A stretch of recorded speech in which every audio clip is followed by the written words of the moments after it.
दोस्तों, कैसे हैं आप सभी। दोस्तों, आज मैं बात करने वाला हूँ ऐसा टॉपिक जो आपको बीएड में भी देखने को मिलेगा, एमएड में भी देखने को मिलेगा और इसके अलावा नेट के एग्ज़ाम में भी आपको देखने को मिलेगा। और मेरा टॉपिक है नवाचार। तो आज हम इसमें देखेंगे कि नवाचार का अर्थ क्या है, इसकी परिभाषा क्या होती है, इसकी क्या विशेषताएं हैं और ये किस प्रकार से समाज में आता है। चलिए तो हम देखते हैं सबसे पहले नवाचार। तो नवाचार का अर्थ क्या है। तो नवाचार आप देखेंगे कि नवाचार दो शब्दों से मिलकर बना हुआ है, जिसमें नव प्लस आचार। जैसे कि नवाचार को हम दो भागों में बांट सकते हैं, नव प्लस आचार। ठीक है, तो अब इसमें देखते हैं कि इसमें नव का अर्थ आप सभी जानते हैं कि नया या नवीन होता है, और आचार का अर्थ होता है आचरण परिवर्तन या हमारे व्यवहार में परिवर्तन। आचार विचार बोलते हैं ना, तो उसी प्रकार से हम ये बोल सकते हैं कि नवाचार क्या है, नया या नवीन परिवर्तन जो हमारे आचरण या व्यवहार में आया हुआ है। तो नवाचार से अभिप्राय एक परिवर्तन से है, यानी कि जो हमारे व्यवहार में परिवर्तन आता है या हमारे विचारों में जो परिवर्तन आता है उसे हम क्या बोलते हैं, नवाचार बोलते हैं। ठीक है, अब नवाचार की उत्पत्ति कहाँ से हुई है। तो नवाचार अंग्रेजी भाषा के इनोवेशन शब्द से बना है और इसकी उत्पत्ति इनोवेटिव से हुई है। ठीक है, इनोवेटिव क्या होता है, नवीनता लाना या परिवर्तन लाना। ठीक है, इनोवेट करना, कोई चीज़ जो है इनोवेट करते हैं, यानी कि नया पैदा करना, कोई चीज़ को नया बनाना, इनोवेशन करना, इनोवेट करना। तो ये सारे शब्द उससे बने हैं। तो ये इनोवेशन का अर्थ है वह परिवर्तन जो नवीनता लाए, यानी कि वह परिवर्तन जो नवीनता लाए उसे हम नवाचार कहते हैं। ठीक है, तो अब परिवर्तन किस में आ सकता है, परिवर्तन व्यक्ति के व्यवहार में आ सकता है ना, व्यक्ति के व्यवहार में आ सकता है, व्यक्ति के विचारों में आ सकता है, व्यक्ति के जो है संस्कारों में आ सकता है, और किस में आ सकता है परिवर्तन। इसके अलावा व्यक्ति के रहन सहन में परिवर्तन आ सकता है।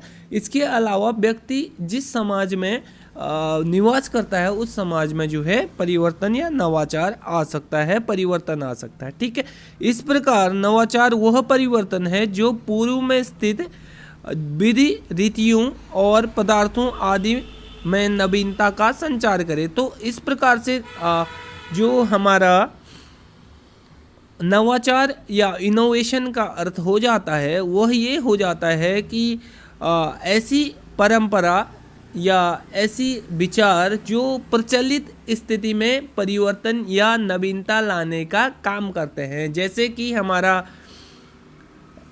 न्यू एजुकेशन पॉलिसी है, तो ये किस में परिवर्तन करेगी, जो हमारा पुराना एजुकेशन पॉलिसी है उसमें परिवर्तन करेगी। तो कहीं ना कहीं सरकार के द्वारा क्या किया गया है, नवाचार लाने का प्रयास किया गया है। ठीक है, तो ये भी एक नवाचार का एग्जाम्पल है। ठीक है, अब नेक्स्ट है, अब आगे देखते हैं कि इसकी परिभाषाएं क्या हैं। तो इसकी परिभाषा बार्नेट ने बोला है, नवाचार एक ऐसा विचार है या व्यवहार है जिस है पदार्थ है जो नवीन है तथा वर्तमान स्वरूप में गुणात्मक दृष्टि से भिन्न है। यानी कि या ऐसा नवाचार ऐसा विचार है जो विचार या व्यवहार है जो नवीनता और वर्तमान स्वरूप में गुणात्मक रूप से भिन्न होता है। ठीक है, इसके अलावा रोजर्स कहते हैं कि नवाचार वह विचार है जिसकी प्राप्ति व्यक्ति नवीन विचार के रूप में करे, यानी कि नवीन विचार के रूप में प्राप्ति करनी है। ठीक है, अब हम देखते हैं कि किसी भी चीज़ के बारे में अगर समझते हैं तो हमें उसकी विशेषताएं पता होनी चाहिए। तो नवाचार की क्या क्या विशेषताएं हैं।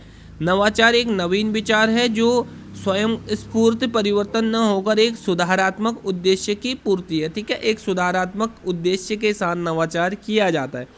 नवाचार एक ऐसा कार्य है जो पूर्व प्रयास द्वारा सचेतन मन से स्वीकार किया जाता है, यानी कि बहुत सारे परिवर्तन जो हैं बहुत बार प्रयास किया जाता है, उसके बाद सचेत मन से इसको स्वीकार किया जाता है। अगला है नवाचार का क्रियान्वयन और निर्माण परीक्षण तथा प्रयोग द्वारा संभव है।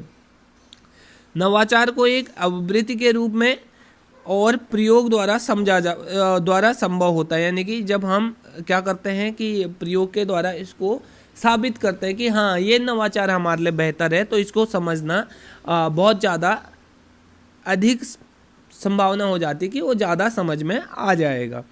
नवाचार एक ऐसा व्यवहार है जो नवीन है और गुणवत्ता की दृष्टि से वर्तमान स्वरूप से भिन्न है। ठीक है, तो गुणवत्ता की दृष्टि से क्या होगा, नवाचार वर्तमान जो स्वरूप चल रहा है किसी भी चीज़ का, जिस चीज़ में हमें क्या चाहिए, जिस चीज़ में हमें इनोवेशन चाहिए या जिस चीज़ में हमें नवाचार चाहिए, तो उन चीज़ों में परिवर्तन लाने का जो है क्या है, नवीन रूप है।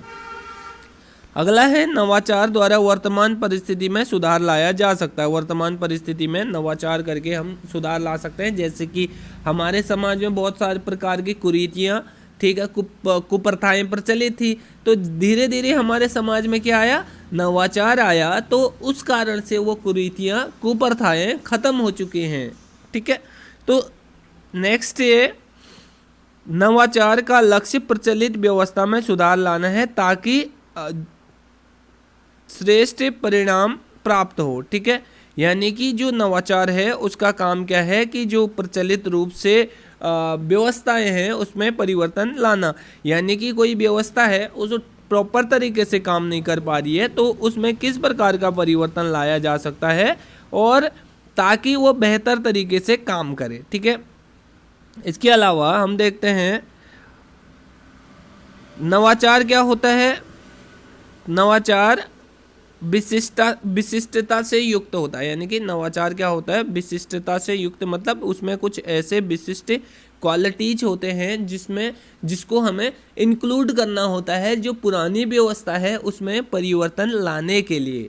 ठीक है, तो मेनली इसकी जो भी विशेषताएं हैं या करेक्टरिस्टिक्स हैं वो ये इस बात की ओर इंगित करते हैं कि हम नवाचार केवल जो पुरानी व्यवस्था है उसमें परिवर्तन करने का एक साधन है। पुरानी व्यवस्था से यहाँ पे मतलब है कि या तो वो विचार भी हो सकता है, व्यवहार भी हो सकता है, समाज में प्रचलित कुप्रथाएं, कुरीतियाँ, इन सब को भी लेके हम नवाचार या इनोवेशन में लेके चल सकते हैं। ठीक है, अब नेक्स्ट, अब नवाचार किस प्रकार से हम चयनित करें। अब देखिए, नवाचार का चयन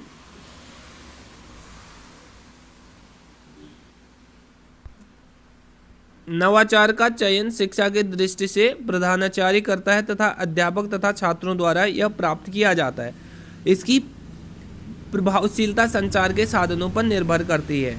ठीक है, तो देखिए हम ये नवाचार कहाँ पे बात कर रहे हैं, हम ये विद्यालय में या शिक्षा में, हम किस में बात कर रहे हैं, हम शिक्षा में नवाचार की बात कर रहे हैं। तो यहाँ पे बात कौन करेगा, उसकी प्रधानाचार्य करेगा या जो हमारा प्रशासनिक डिपार्टमेंट है वो नवाचार की बात करेगा। उसको फॉलो कौन करेंगे, शिक्षक उसको बच्चों पर फॉलो करवाने का काम करेंगे। ठीक है, तो इसी प्रकार से अगर समाज की बात करें तो समाज में नवाचार या तो स्वयं से आता है या कोई ऐसा क्रांतिकारी परिवर्तन होता है जिससे नवाचार समाज में प्राप्त होता है। ठीक है, तो समाज जो संचार के साधन है उनके द्वारा भी जो है हमारा नवाचार आता है। तो संचार के साधन क्या क्या होता है, आकाशवाणी हो सकता है, दूरदर्शन होता है, रेडियो होता है, टेप रिकॉर्डर, वीडियो रिकॉर्डर आदि जो नवाचार के साधन है। आप देखोगे कि जब कभी कोई मूवी आती है तो उसका स्टाइल जो होता है, यहाँ पे जो अभिनेता होता है यानी कि जो नायक होता है उसका